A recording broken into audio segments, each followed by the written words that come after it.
Yeah. How you feeling? Bro, I'm good, man. I'm I'm not gonna lie, I think I've been working on this for a while. Before the pandemic, I was telling you about this album. I don't know if you remember that, like when I was coming into the gym. So Yeah. like a journey, bro. So I woke up, I'm not gonna lie, like pretty nervous yesterday. Like I was like that pre it was like that pre football game feeling, or like when like you're just building up to something. But Yeah. it's going good, man. I've gotten some good feedback, and like I'm just kind of letting the music kind of matriculate, and just let it do its thing. And I feel good though, man. The feedback I've been getting is like kind of what I was looking for, just cohesive body of work, lyrics, or that type of shit. You know what I mean? So, can we cuss in the interview, by the way, or do you prefer? Yeah. This is fine. Okay, cool. Yeah, but I think we're kind of already rolling in a way. So I just wanted to say, welcome. And Jonah, how do you say your last name? Pelter. Yeah. Pelter. And then my rap name's Peltz the Prodigy. Yeah. Yeah, exactly. So, I had a chance to listen to a little bit today and yesterday, and I agree. I think the you could tell there was a lot of thought put into it.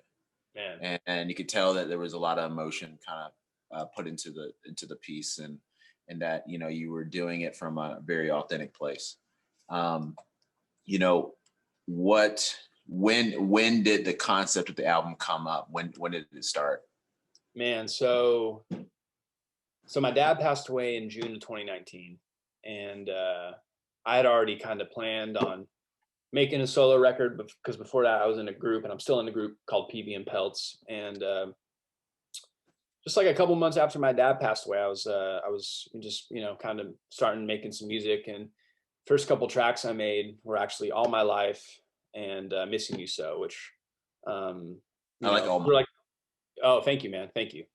So those are like the first like tracks I really made in this process, and I played that for a couple of my good friends who were like really supportive of my work, and they were just like, whoa, like this is different, you know what I mean? And so like from there, I just kind of knew that like, damn, like, okay, we might be onto something. So just slowly started building it from there. But that was probably like, man, probably like August of 2019 when that started. Yeah. And how many, how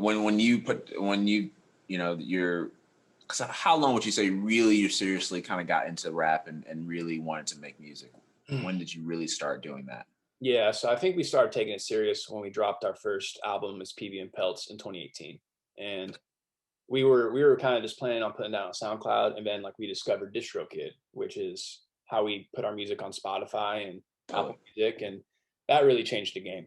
Like, I mean, because we had both like intended, when I say both, I mean my partner PB, because he did the mixing and mastering for the project. Like we were planning on like doing music, but like when we discovered like, oh man, like it's right here, like we can just go for it. We're kind of those type of dudes who are like all in. So that's, for a couple years now, Yeah, totally. And I think what's interesting is that what would you say like the pandemic has that helped? Did that help you focus, or did that hurt you within the process of making the album? I would say it helped. A lot of creatives, you see a lot of rappers doing interviews during this time, and they say like they've had this creative explosion. For me, that wasn't really the case. For me, this album has kind of been done. It was just kind of that. What the pandemic was really good for was doing things like this, reaching out to podcasts, reaching out to, writers to kind of get publicity, doing that kind of stuff. The guy who did the artwork I reached out to. So it was really good for that kind of stuff, like really honing in kind of the publicity aspect. And I made more music, but I was kind of set, like the core of the album was done before the pandemic. It was just, obviously it affected the release and all that, but it wasn't too crazy. Cool. And it's nice, I guess, in a way that your dad got to hear your first album, correct? Yeah, first two albums. Yeah. Okay, great. So he got to hear the first. So this is what album would this be? The Lessons from Lost. Yeah. This is actually my first solo album. So gotcha. This is technically like my third album, but really it's my first, because it's the Yeah. first solo effort. I've never rapped on more than a few songs with it's, me, just me, you know what I mean? So, Yeah. yeah, for sure. And so like kind of bringing it back to your dad for a second, Mhm. when, I mean, I could tell in the music that he was supportive of you as his son. Mhm. Obviously, that comes pretty apparent through the music. Yeah, But in a way, I have 4 kids, and you always want to see the best happen for your. I mean, most parents want to see what the best happens for their kids, definitely. and I'm also thinking I'm also a little bit of an '80s baby, so Mhm. where when parents, they're thinking of stable, my parents at least thinking of stable job, you know Definitely. and find a niche or a career that can give you some stability. Yeah. And obviously being a music artist and is not usually one of those areas. How did he feel about that piece of it? Yeah, I mean, him and my mom, I'm very blessed, man. They're very supportive of everything I do. So I think at first, um, they didn't grow up listening to rap, so they didn't really understand it. But as Yeah. I kind of I've always been a huge fan of hip hop, so it's always been around. But when I really started like making my own music, I think at first it was kind of like, not like not supportive, just kind of like confused. And then like as I just kept getting shows and just kept pushing at it, they like became really supportive. I mean, yeah, I mean, my mom's come to my shows and all that type of stuff. You know what I mean? So I'm just super like blessed and lucky in that regard. That's cool. Yeah, I think it's amazing what that can do. Having that type of support from your family. Is there what is the in putting something together like this? Mhm. Obviously you're lucky enough that you probably had some soundboard of people listening to it. But what is the nervousness? What emotions come to you when you're ready? A couple of days ago, we're recording this on the Monday after it came out on Sunday. So what is that emotion build up to when you're getting to like, I'm actually finally about to release this, Yeah. and now I'm going to see what true response I'm going to get? Well, it's the X's and O's of it.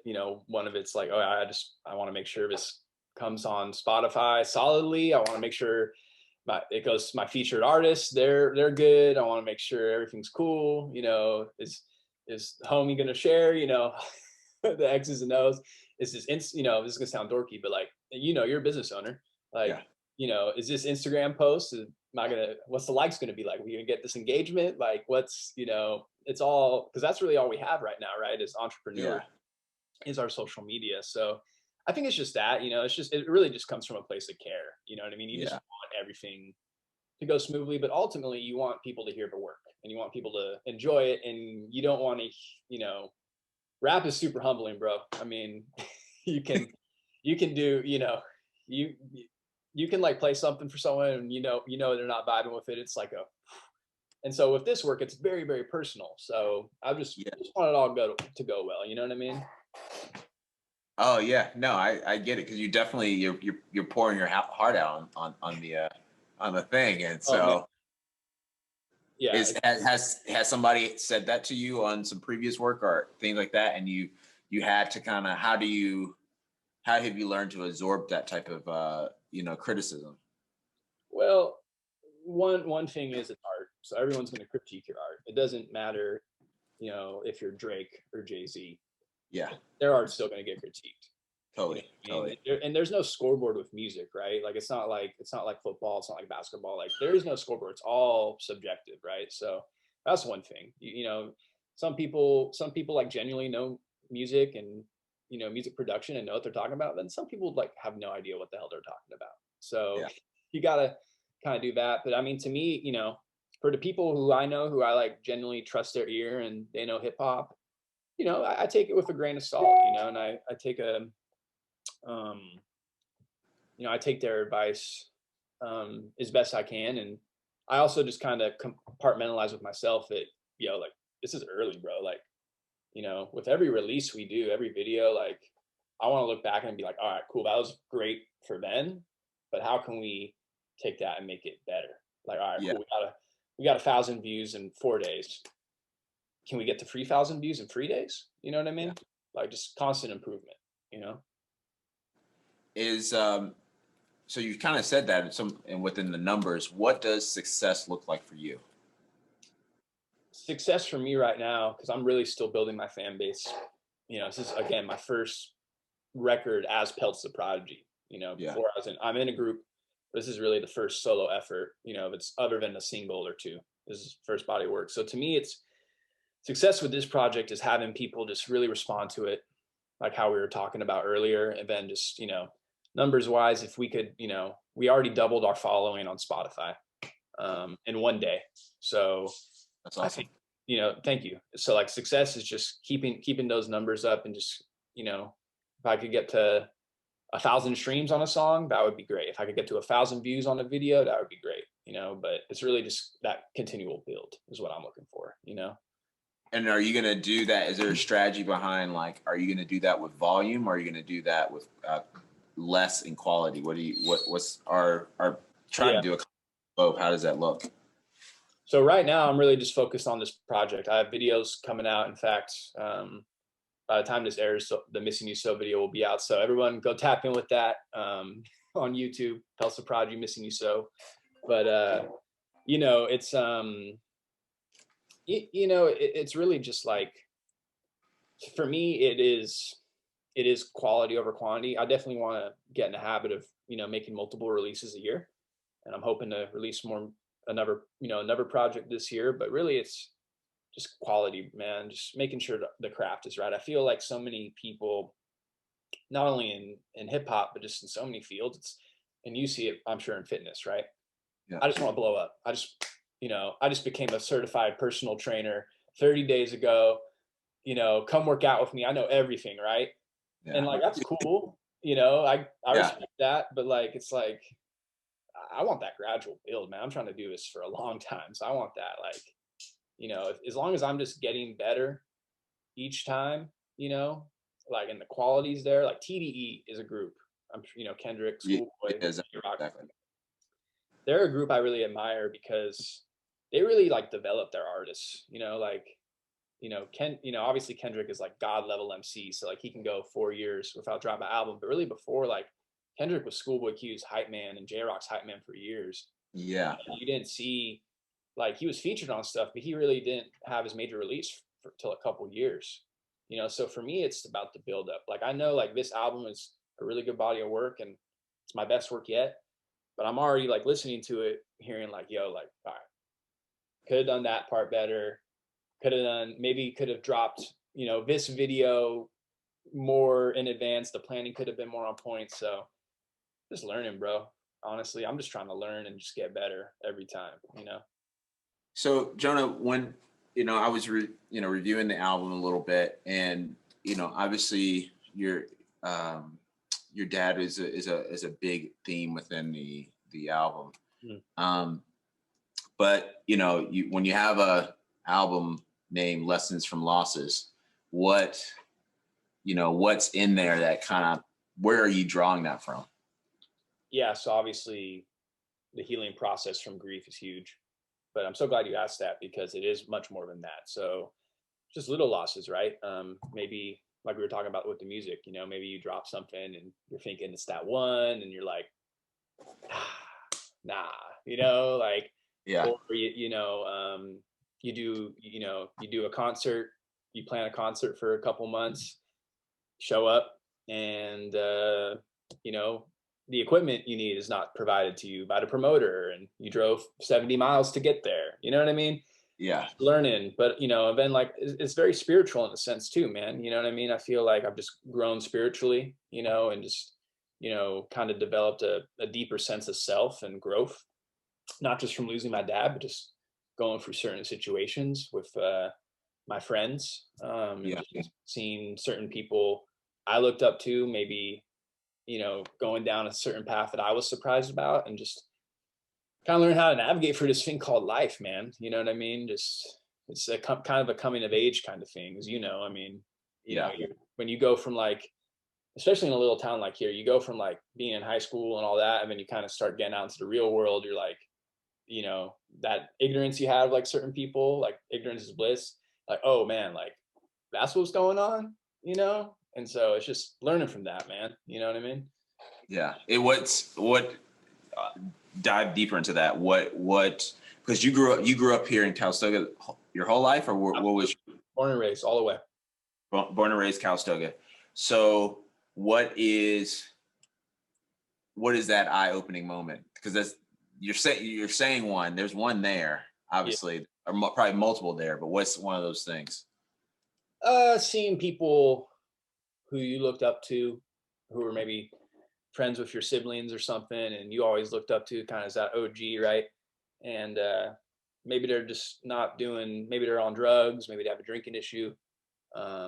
Seeing your own friends go through that, Yeah, um, you know, kind of seeing this weird parallel of your life here and then the stuff I'm doing out in Santa Rosa with track and field and all that in my life, I'm kind of building out there.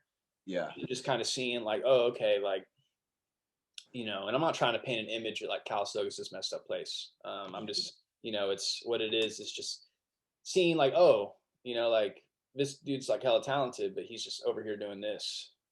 And like, how am I, you know, as a friend, I want to help, but it's like, how can I help? yeah, Right. You know, and I speak about that on the last, second to last song on the album, the title track, Lessons from Losses. And it's just like, so it's an interesting thing, you know, yeah, because at a certain point you can't be everyone's savior. You know what I'm saying? Like you really can't, and it's a hard thing to, you know, take that. yeah, So it's like that's why I say in the title track, like I guess I got to maintain myself, take care of my wealth, myself, take care of my health. You know, and like I'm yeah. talking about one of my homies who has a substance abuse issue. Um, you know, I don't know if you caught that line, but you know, it wasn't about necessarily one guy, but just, you know, a couple people, you know, who I'm like really tight with, who I just watch go through some stuff. And you're not trying to paint them in a bad light. You're just, it's kind of more from my side as a friend, like, okay, how do I want to be supportive. I want to help, but I also know that I may not, maybe I just need to lead by example. Yeah. I just need to focus on me. Right. I Yeah, think we've seen that with the pandemic, right? yeah, So many people who maybe didn't have direction before, you know, this pandemic hits, you can't work, can't go to school, you can't go out to dinner, you know, you can't, everything's so limited, you're just kind of screwed, right? And so this pandemic has made me so thankful for my sense of purpose, not only with my music, but, you know, my academic quest and, you know, my job, my family. So like, it's just so important to have something in you, right? No matter what happens, that I can tend to that internally, right? totally. Yeah. Yeah, I mean, I totally agree. I mean, I would suggest for people it's very personal album. Pets the Prodigy, Lessons from Losses. Go check it out. It's on Spotify. It's on all the streaming platforms. Sure. Um, and I think it is cool that you're a storyteller. That's what's really happening right here, where Yeah. you're taking those experiences, and it's something I want to pass on that I was just thinking of when you were talking about the seeing your friends, and there's kind of two lessons within it, and I've experienced this from seeing that, where you're in positions where you can't help, but you see something happening in your positions where you can. And sometimes, and that's at different stages of my career, where you see that, where now there might be certain things I can help people um, on certain things where I couldn't before, Mm. and then and knowing the difference and when to step in on that. But one other thing is a friend that uh, Michael Perry, who I did an interview with um, last year, and this wasn't on the podcast, but he talked about a conversation he had with somebody who was his mentor, and he was really struggling with pulling along part of his tech team that he was running. He is kind of a big tech entrepreneur, Mm. and he was struggling with trying to really pull them to the level of where he felt like the team should be, and he's one of those where he works really hard and puts in a lot of hours and is very smart. And his mentor said to him, he's like, you know, everybody can't climb Mount Everest with you. Mm. sometimes you gotta leave some people at base camp. That's And a hard pill to swallow, huh? it's hard, but but you gotta know that, and you gotta know that's okay, Yeah. and that and there's a graceful way to do it, and I think that's the part that's always hard to figure out. What's the graceful way to do it? And I think, in some ways that might be the best way, because maybe they go through what they go through, and maybe they see, oh man, like Donovan's just, man, he's really coming up. He's got his own gym, like he's beautiful family, like he's really doing his thing. Like maybe that inspires them. Maybe that just, inspires them to give you a call, and you just have a quick 5 to 10 minute conversation, right? And that might turn some things around. Totally, and that's what sometimes that's what's I've seen. That's what's happened is that you just leave your door open. You don't push them to a point when they're not ready. Yeah. And then if you leave the door open, if they get the awareness at some point, or they get to the point where they're really ready, they'll step through that door. That's beautiful, man, because that's kind of how I look at it too. It's not like any of the people I'm talking about, like, it's not like I see them on the street, I'm not going to ignore them. Like, it's all love. Like, I'm going to give them a hug. Well, I would give them a hug. Now it's, an air five, right?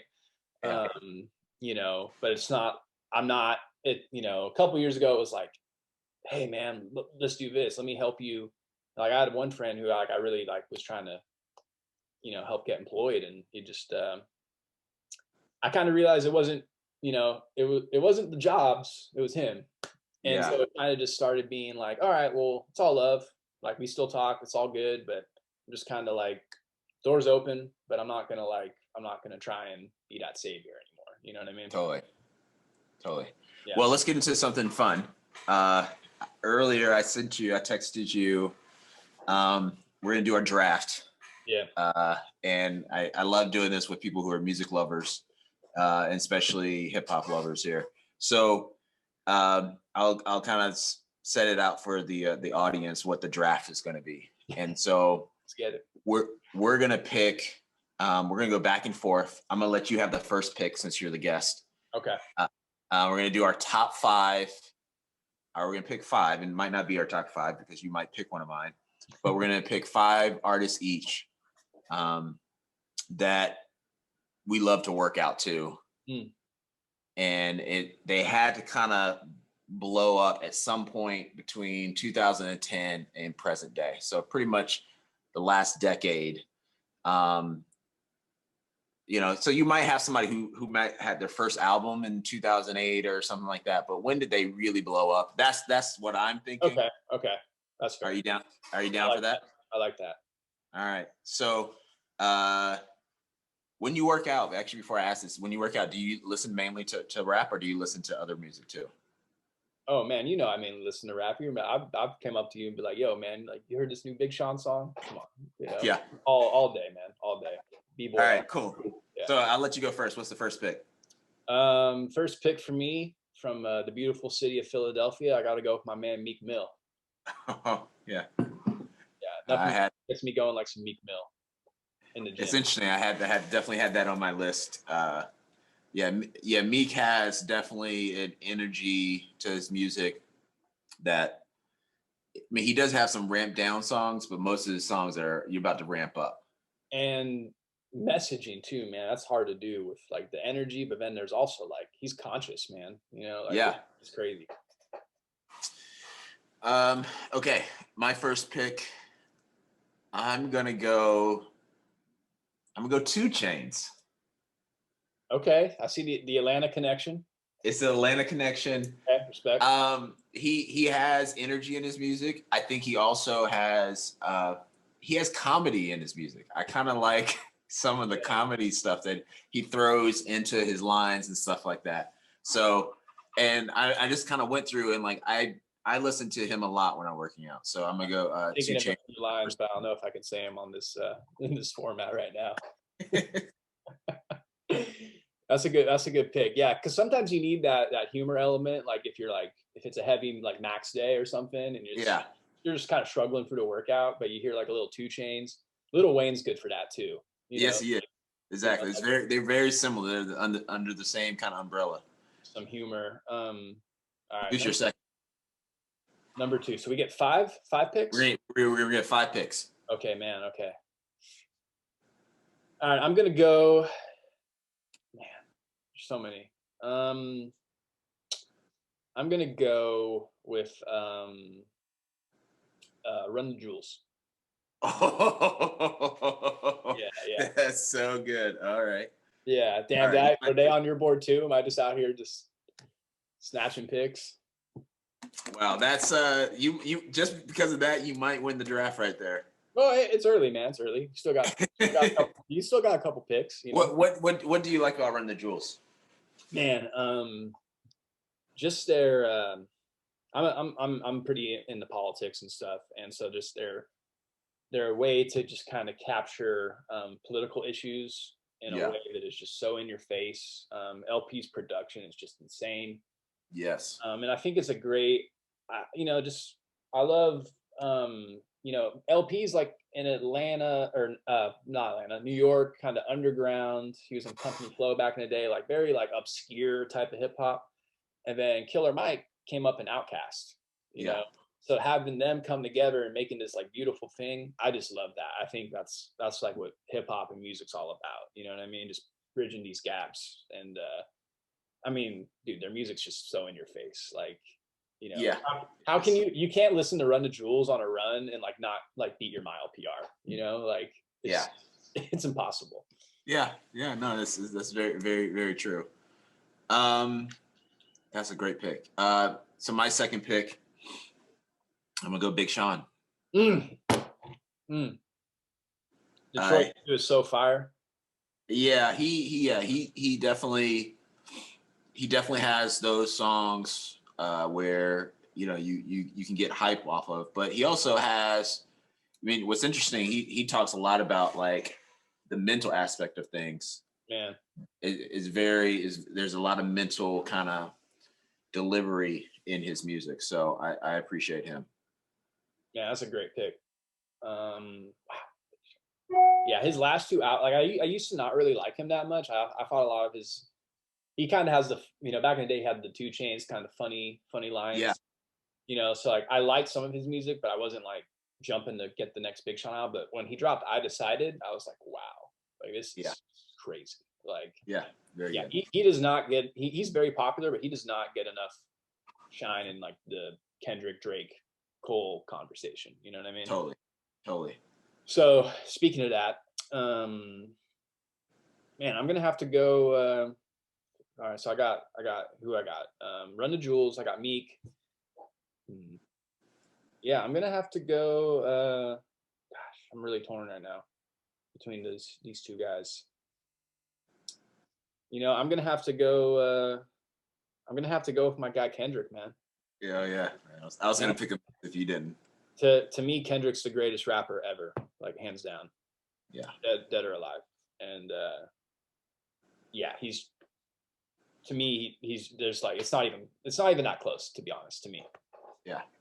And are you saying from like his music, or just from a technical aspect of how he raps? What are a combination? Both. I mean, to me, Section 80 to Damn, I don't think he's missed.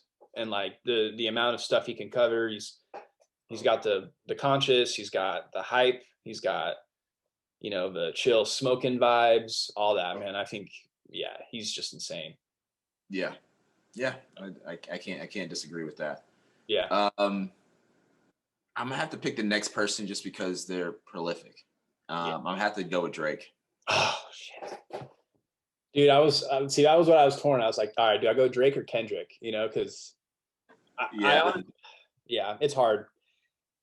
I think Kendrick definitely has certain things that you almost have to go back and listen to it again multiple times because he like hits you so many different ways, like you miss things. But Drake is just straight up, you know, cheeseburger, fries, and a milkshake. I mean, it's like it's just there. It's like Drake is amazing, bro. He's Drake is one of those dudes where like you can say like any dude, we all have those guy friends, right, who are like, man, Drake's corny, man. Yeah. But there's that one song that comes on, and it's like money in the grave. Like he's just a legend, bro. Like Yeah, he's figured his pocket out for sure. what do you think of the ghostwriting thing? Just real quick, do you think that disqualifies him from being in the GOAT conversation, or are you kind of like? You know what? I think the thing is, I know he has a skill. I would say this: the more you become successful at something, the more you understand, or the more you're good at building a team. Right. Why not use your team and to make what you think the best thing could be, you know? And so I know he's not nilly vanilly. I know he can actually rap, and I know he can actually write. He writes most of his stuff, and I know his beginning things he had to write. But yeah, when you get in situations when you know, hey, you could use a better, like from a fitness perspective, if I know I can get access to better equipment, if I know I can get access to different doctors that I couldn't get access to before, if I know I can get, then why not use them? You know, It doesn't still make me not a good trainer. I still have that skill, but so that's my standpoint. I mean, I still think you can't be living off as a rapper. You can't be living off everybody else's lyrics. But if somebody gives you a suggestion of 2 bars, and it's better, man, in that project where that happened, if you're reading this, it's too late. God, that project's aged so well. Yeah. Even like the songs that like weren't as like popping like hit wise, like Star 6-7. Oh, yeah, Drake. I don't know, dude. Drake might have been the pick. Man. All right. Well, I'm gonna keep it. I'm a West Coast dude. This guy. I was a fan of his way before he blew up. Totally like a blueprint for what I'm doing in terms of just being independent. I'm gonna go with Nipsey. Rest in peace. Yeah. Yeah. You just want not necessarily that his like music's crazy up tempo, but just like it's just a motivational, just a game. You know what I mean? Just like totally. Yeah, like, you're like damn. Totally. Next one for me. I can go through his albums, but there's definitely there's some of his songs that I put on that it just gets you hyped. And for me, my 4th pick is Travis Scott. And it's not even his rapping; it's his sound. It's kind of like the Run the Jewels. How Run the Jewels, like they have the rapper and the sound, you know. But with Travis, he has that sound. He makes you feel like you're high. He transports you for sure. He's the highest in the room, dude. What can you say, dude? Body just keeps teleporting. Yeah. Sure. That's a good pick, man. So you got the sicko mode combo then. I do. I don't know if you picked up on this too, but not to promote rap beef, but I have Meek, you have Drake. Yeah. And then I have Kendrick and you have Big Sean. Yeah. That's interesting. Yeah, for sure. It definitely is. Yeah. So what you got for your last one? My 5th pick. Okay. I haven't given any Barry a love on this, and he didn't really come up in the 2010s, but I started listening to him in the 2010s. Does that count? Can we pull that? I'll let you, for your last pick, I'll let you flip this one in. Okay. Andre Nicotina. I don't know him. Yeah. See, I'm just hoping. I'm just trying to spread a little Bay Area love, to the listeners. Yeah, he's like very like mafioso, kind of like I'm sure you know Mac Dre. Yeah. So he has an album with Mac Dre, very kind of just gritty Bay Area rap, but like his beats are very like Run the Jewelsy, not that they sound like, but very just kind of abstract. And Andre Nicotina does not sound like he works out. If you listen to his music, you're like, wow, like this dude kind of has some issues. Whoa, dude, that's offensive. Nah, he's just, his music just gets me going. Yeah. I'll send you some of his stuff. Okay, cool. Yeah. I'll check it out. I just kind of get, man, that gives you like, that was a sleeper pick. So you kind of. Yeah, I know. I have like 3 and I'm trying to think. Who do I go? I'm gonna do a little bit of yours, where this artist probably has blown up multiple times. And it's funny, I was going back and forth between three artists, but I got to think about the person I do listen to the most. And it's their albums that they have come out at least in the last decades are the albums I listen to them of the most, and that's Pusha T. Yeah. Yeah, exactly. Dude, so love Push. Yeah, so I was bouncing between Migos and Future because I do listen to them from a workout standpoint. I mean, I don't listen to them as often as just like cruising.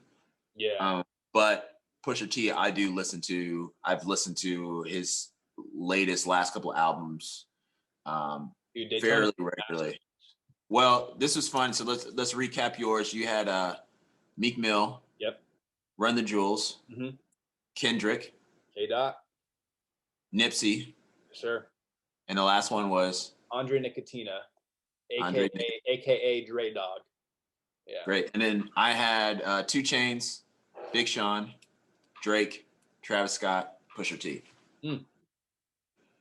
That's a solid battle. I honestly think you win, just in terms of the star power, but I went very more pop rap in a way.